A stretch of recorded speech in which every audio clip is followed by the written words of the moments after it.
Hi. Hello. Happy Tuesday. Inventory has arrived. If you can't see the boxes behind us. I got him down pretty low, so. I know you did. Lori was on a mission today. Quick and quick. So, as we move through our journeys, Paula has gathered some, as I choke, good God, Some hot mess express over here. I've gathered questions Yes. from everyone that is interested to know about the different journeys that are happening. Yes. So I'm going to not interview, but I'm going to ask the questions. Let's go. And I don't know the questions ahead of time. We don't know because, frankly, as I explained this morning, we do our best when we have no idea what's going on. Yeah, Yeah, so I pretty have much. if there are any more that you want, I have a little list going of the different things that everyone's been asking. Today, just to make sure that we have enough time that you guys can watch, we're just going to do 2 and 2 because there was I have a little list going for Bri, a little list going for Lori. If they have any questions for me, that's fine too. But they're very interested over here. So who wants to go first? I'm nervous. Let's go. I'm ready. Okay. Game so on. Bri is focused on stabilization. Yes. So I had some people ask me about, so what do you do cheat meals on stabilization? If you do, how do you incorporate them?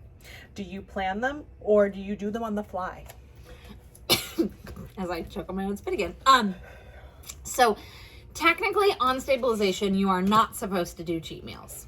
That is not part of the plan. The whole point of stabilization is to stabilize your weight and find what your true macro code is. Mm-hmm.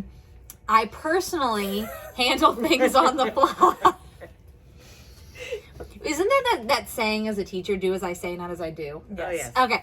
So I handle things on the fly a little bit more because I like to think that I'm just more in tune with it. However, I have done stabilization so many times that I do have a macro code that I do stick to pretty consistently. So stabilization doesn't take me as long to figure it out no matter how much weight I've had to lose because I typically end up hovering around the same macro code. So having done it once, like 3 or 4 years ago, 3 years ago, right? Stabilization came out and it all switched around, I think, around 2020.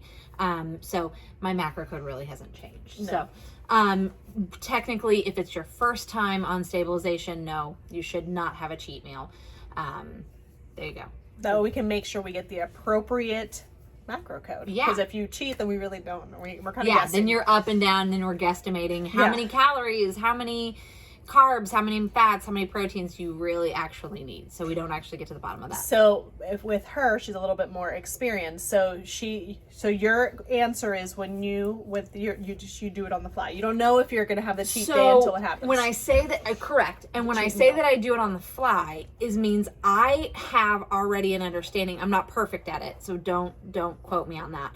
But I do have an understanding of what a serving of fat looks like, what a serving of protein looks like, how to calculate protein and net carbs, that kind of stuff. So when I'm looking at a meal and I'm handling things on the fly, I can go, okay, well, I'm going to modify my day a little bit and I'm going to use this particular meal as 2 servings of fat, a serving of protein, 20 carbs. So I'm already basically make your cheat meal fit into your macro code. correct. Okay, Yes. so then you don't have your cheat meal. You no, fit it so I'm into your basically day. trying to fit it into my day. Okay. I'm just calculating it in my head. So there are some level of assumptions based on if it's someone else making the meal. I'm making an assumption based on what I think the ingredients are. So it's not always perfect, but I am trying to make it fit within my day. So she makes it fit throughout her day. That's the answer. Correct. So not specifically. Okay. Correct.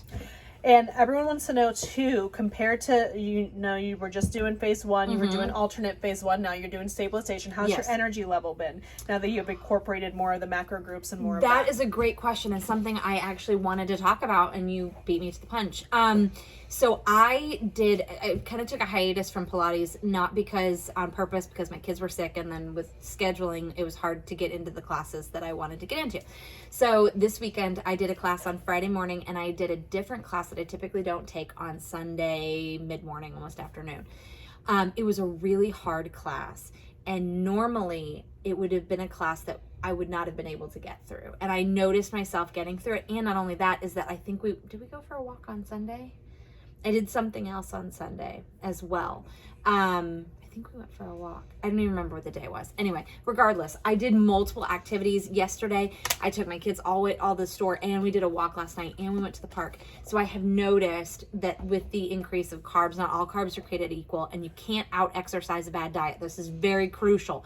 You cannot eat a dozen donuts and go run a marathon and expect to burn it off exactly the way you ingested it. It doesn't work that way. However, a healthy amount of carbohydrates and a healthy amount of exercise really balance each other out well. So yes, I have noticed an increase in energy, especially when I do harder workouts. I can get through them a lot easier because I do have the good carbs in my system. Very good. Was Excellent. that helpful? That was a good answer. Yay! Well, Go I mean, it was good. I mean, there's no like right or wrong answers. Yeah, no, but there was a little bit of right answer on the stabilization. It was a trick question. Yeah. Was it a trick question? I don't know. I feel like some of you are trying to trick me up, and I'm They on to might you. be. I'm on to you. I think it's because they are dying to do their cheat meal. Yeah. Mm-hmm. Dying, but that's okay. Gotta work it into that day, man. If do. you really want to be successful, different kinds of work, but you gotta work it into your day.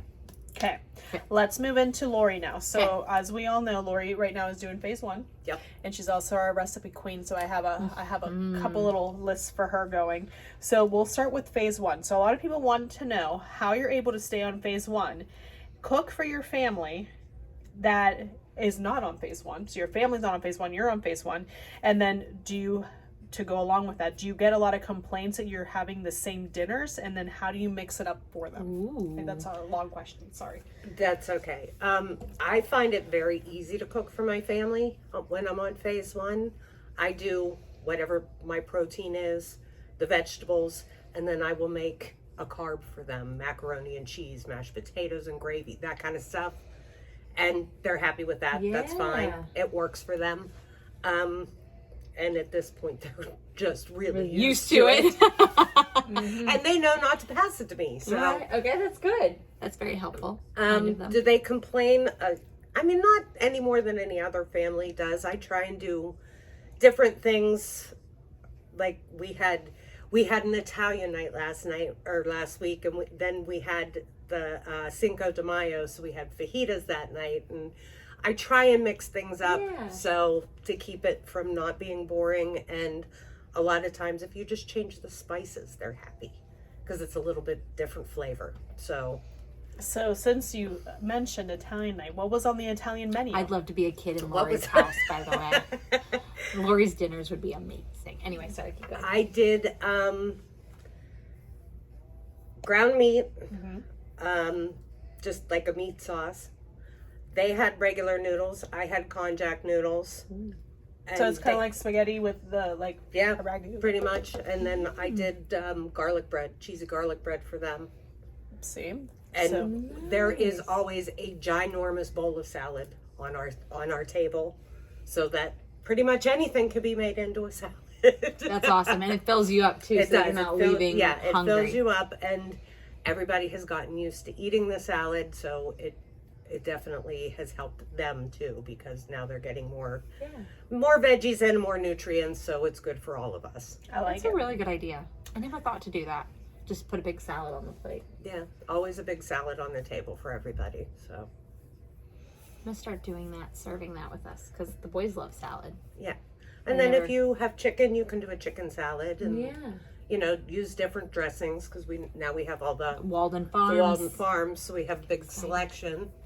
So Very good. Yep. Okay, so on the cooking end, recipe type of thing.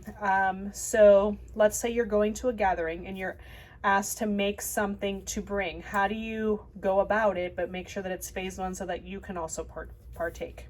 And everyone will like it, that everyone will enjoy that. yeah, I mean, the easiest thing to do is a veggie plate, but sometimes that's boring. The potato salad is always a big hit. That's always a big hit for And people everybody. don't really realize that it's yeah. cauliflower, and they will chow it down. So make sure you get yours first, Yes. or you won't have it. And you can dip your veggies in there too. Yeah. Why not? Our go-to is always the shrimp ring. Yeah. I don't know if you've Shrimp heard ring us is- talk about it, but we have crushed some shrimp rings in our day, just the 3 of us. Yep. Yes. Like the entire shrimp ring in like a hot second. Oh yeah. Never underestimate the power of a shrimp ring. Yeah. Shrimp rings are great. They are. Yeah. Very good. those are the questions for this week. Sweet. Tune in next week. Dun da da da. All right. All right. So have a great day, guys. Bye. Bye.